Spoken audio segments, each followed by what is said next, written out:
amidst all the noise that's going on regarding the suspension of Jimmy Kimmel's show, I think it's important to be clear on what exactly he said. Because if you just look at this story without looking at the details, you would think that he said something really insulting about Charlie Kirk. He said something threatening or made some really bad taste joke. What Jimmy Kimmel actually said was, we've hit new lows this week, and the MAGA gang are doing everything they can to make it look like this kid, meaning the shooter, was anything but one of them. Now, I suppose you could interpret that as Kimmel suggesting it was a MAGA influenced shooter. It's probably more likely the shooter was left wing. But Kimmel also continued that this was about, and this isn't verbatim, but he said that it was about pushing a partisan agenda, and I think he's been proven right. Because since the murder, unquestionably, the MAGA movement, right up to the president, or maybe coming from the president downwards, has exploited Kirk's death to try and silence dissent. And I'm not just talking here about a bit of hypocrisy from people who support Trump. I'm talking about people in positions of power. Anyone who claims that this suspension of Jimmy Kimmel, because the narrative right now is it's just about ratings, well, that's very convenient. It's very coincidental. ABC pulled it because it had low ratings. I don't know how accurate the ratings thing is, but even if that were the case, it would seem, if there were low ratings, it would just be a very convenient thing, because Trump has, not hidden his gloating at the show being taken off air, and he has actively said he wants to see other comedians taken off air that are critical of his administration.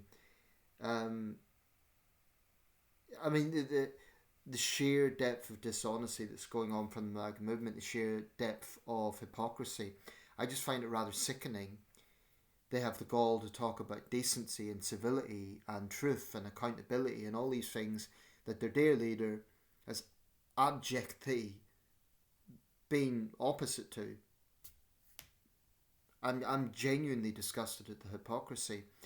Other comedians have come out and defended Kimmel. Jimmy Fallon, he made the joke about how they're often confused. Jon Stewart, Stephen Colbert, Seth Meyers.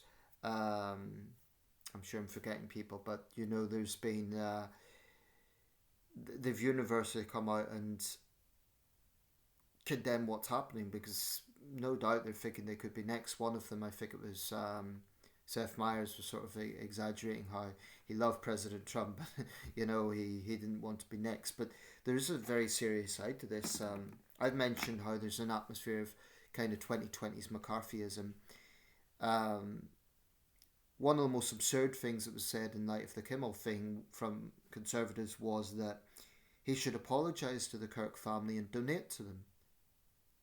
But let's be very clear, Jimmy Kimmel wasn't making some sort of tasteless joke about the murder. He wasn't attacking Charlie Kirk. And his supporters have posted the fact that immediately after the murder, he said, for just 1 minute, can we put this aside and condemn this awful murder?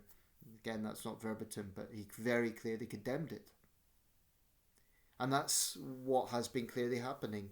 Across the board, senior Democrats have clearly condemned it.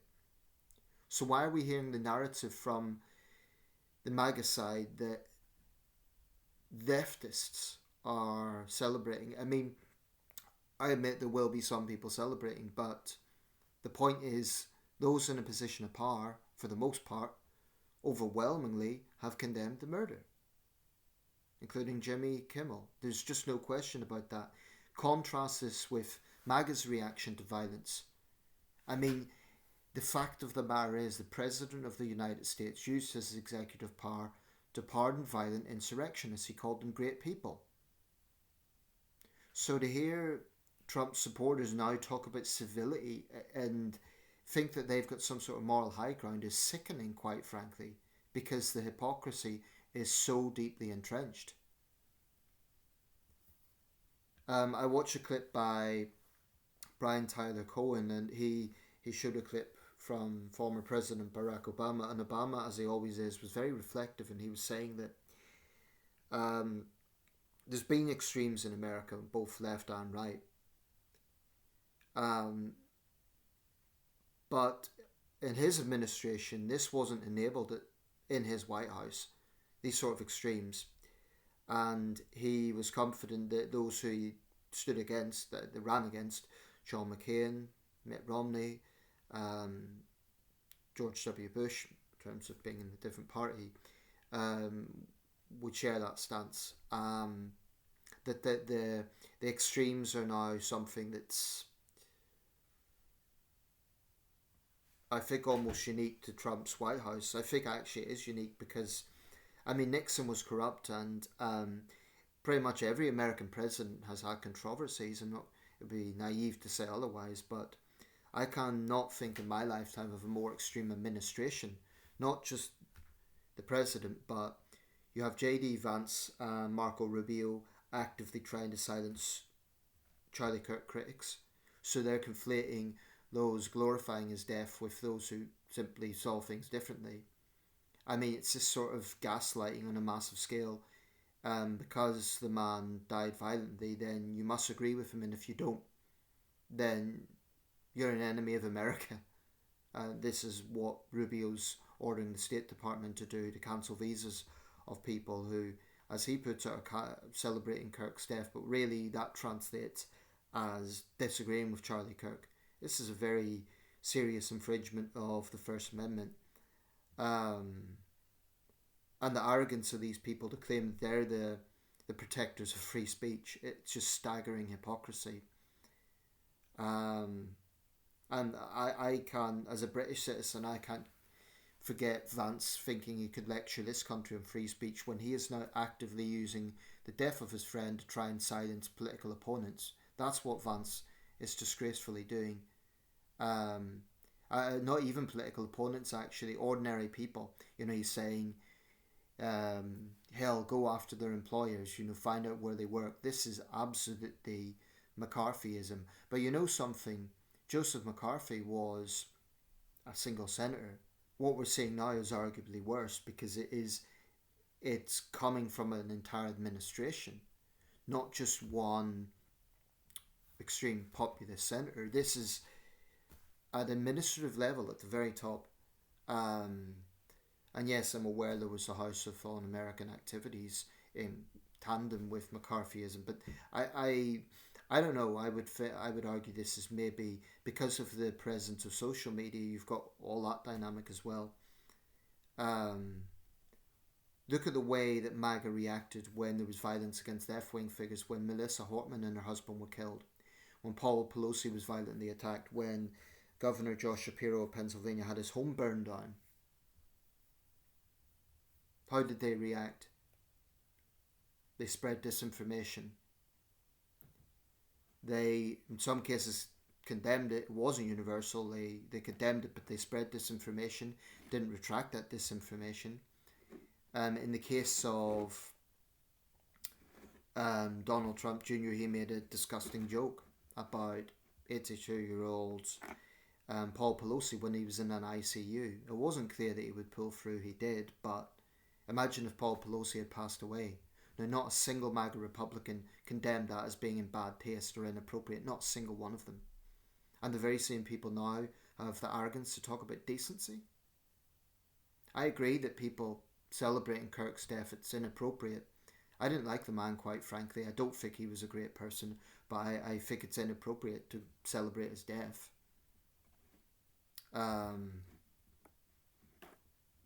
There's a massive amount of gaslighting going on. This idea that because someone is a victim of violence, well, extreme, the most extreme you can think of being a murder victim, then you have to agree with the worldview. And if you don't, you just have to shut up. So it's absolutely an attack on free speech, without question. The whole argument about ratings and Jimmy Kimmel, I think that is an excuse. I mean, when you factor in the fact that the Trump appointed Brendan Carr of the FCC has threatened to penalise ABC if they didn't take action, then yes, it is absolutely politically driven. And it's going to be interesting to see if there's more censorship going on. Some have said, well, if this is really Trump behind it, why has The View not been pulled? They've often been critical of Trump. But they were avoiding the whole Charlie Kirk thing, and they were avoiding the Jimmy Kimmel controversy. And this feels like McCarthyism, people being frightened to speak out. That's what it feels like. I'm just so disgusted with the cognitive dishonesty of the MAGA movement and the intense hypocrisy. I mean, Donald Trump's whole public life as in politics has been based on vilification and pettiness and vindictiveness and divisiveness, and I just find it the sheer level of hypocrisy coming from his movement to be reprehensible. You know, Brian Tyler Cohen clearly acknowledged that there are extremes on both sides, there are extremes on the left, and I totally acknowledge that. I mean, I've been very critical of the far left when they were rioting, for example, after the George Floyd thing. There's definitely far left people in America, without question. But the difference is they haven't got mainstream traction in the same way they haven't. And if we look at the Democratic presidents in my lifetime, Bill Clinton, Barack Obama, Joe Biden, it's fair to say that they're broadly centrist figures, third way, broadly speaking. Whether people like them or not, their politics are broadly third way. I mean, if the far left really have a shacklehold over the Democratic Party, why is it that Joe Biden and Kamala Harris were nominees rather than Bernie Sanders and AOC and people like that?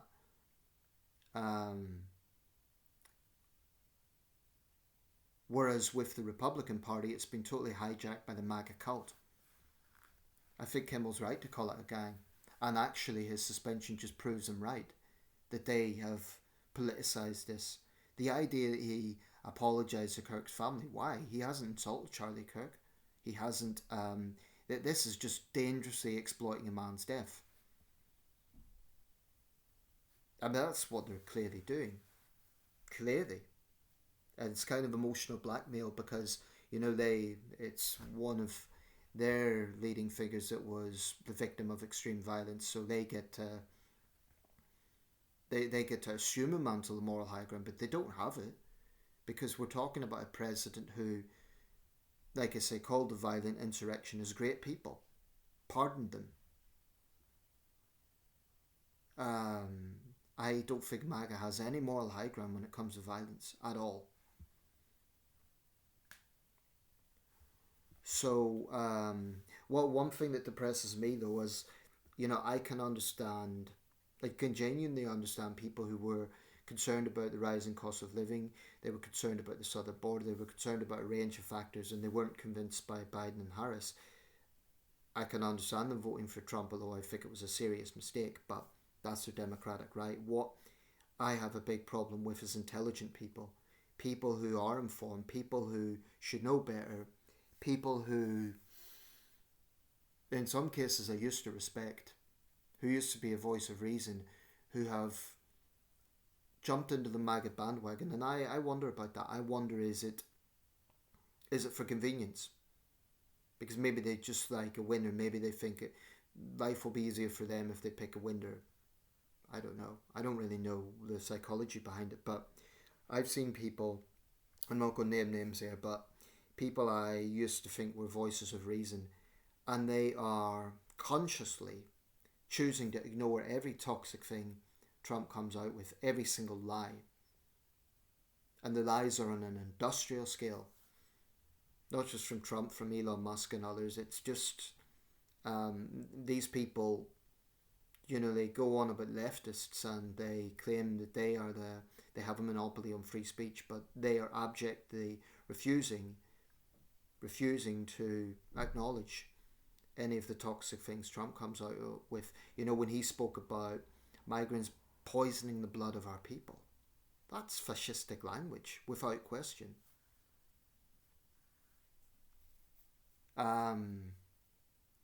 I think we're definitely seeing a rise of totalitarianism in the United States. I mean, it's slow, it's not happening overnight, but who knows how long Trump's going to be in power for. I think realistically, even if he wants to, he won't be able to get a third term.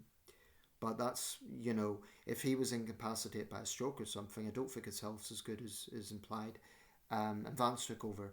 Vance has shown himself to be a complete sellout. He's jumped into bed for his political ambitions with the MAGA movement. He says he used to be critical and now he's seen the light. I don't know if that's true or not, or if Vance is just ambitious and he saw it as a convenient way to get to the top. I don't know. I really don't know. In the case of Marco Rubio, he's definitely sold his soul. I used to consider him a pretty decent Republican. I looked at his record of speaking out against dictatorships, and now he's serving a wannabe dictator. And I think Trump is a wannabe dictator. I really do. I think Trump's always admired dictators. And what the MAGA movement are doing right now is so blatantly obvious that anyone paying attention should see it for what it is. Now, I'm not going to say that the left are innocent when it comes to double standards. They have also been guilty of turning a blind eye to extremes on their side. That is true. But they're not in power. Trump is, and I think it's just clearly obvious that, Charlie Sheen said the Kirk assassination is like the Kennedy assassination, meaning President Kennedy. I don't think it's on that sort of scale, but it is a major news story, and it might not a turning point in the USA, but it might be, might be a point where the divisions get even deeper in the sense that MAGA is exploiting his death. Most left wingers have actually condemned it, even those who didn't like Charlie Kirk. That's a fact. But MAGA's being very dishonest about this. They're saying that leftists, millions of people, are responsible for one man's death. So that 22-year-old shooter, whatever motivated him, according to MAGA, he's not responsible. Millions of leftists are. It's a very, very dangerous situation that we're seeing, and intelligent people who should know better are silent, or they're actively engaging in the false narrative. They're saying this is all about ratings. It's about MAGA censorship without question. The fact that Trump gloats about it and he says all his critics should be taken off air effectively, that is what Trump is saying. It's absolutely creeping authoritarianism, and it's just the fact that people who support this are so dishonest about it, or just plain ignorant about what is happening, because they're so blinded by partisan bias that they can't see the wood for the trees. They can't see what's happening. They might not like Kimmel. They might not like his type of humour. They may not like any of those talk show hosts. I wouldn't necessarily share all their humour. But if they truly believe in free speech, then why are they triumphalist about this? Why are they saying, it's about time? Why is it even though Kimmel very clearly condemned immediately after the murder, he condemned it, and he hasn't said anything in bad taste about Charlie Kirk himself, why is it they're, jumping for joy at his censorship, and yet they don't hold the same standards of, I've heard people say, this is about professional standards. But the very same hypocrites say absolutely nothing about Trump's zero professional standards as President of the United States. I'm so disgusted by the hypocrisy. Anyway, I'll wrap this up, but it's just so clear what's happening. I'll put a link to that Brian Tyler Cohen video. In summary, of course there's extremes on left and right, but my concern here is Donald Trump and his awful administration are enabling the extremes. They're enabling the hard right extremes, but they are so clearly going after their opponents. They're abusing executive power to do so. It's so obvious what's happening. And there's a lot of people out there who are either just being ignorant, or worse, they are being knowingly disingenuous because they see pushing the MAGA agenda as more important than the truth. And I do believe that. I think at the heart of the MAGA movement, it's might is right, power is good. I mean, the fundamental crux of Trumpism is a man who was famous for being, for firing people. That's what this all comes down to. The absolute core of Trumpism is who can shout the loudest, who can. I mean, that's what it's about. Compassion is seen as weakness. Might is right. That is the whole crux of Trumpism. And I think it's staggering that they say this is about taking on liberal elites, but who was backing the Trump administration not long ago? The world's richest man. You literally cannot get more elitist than that.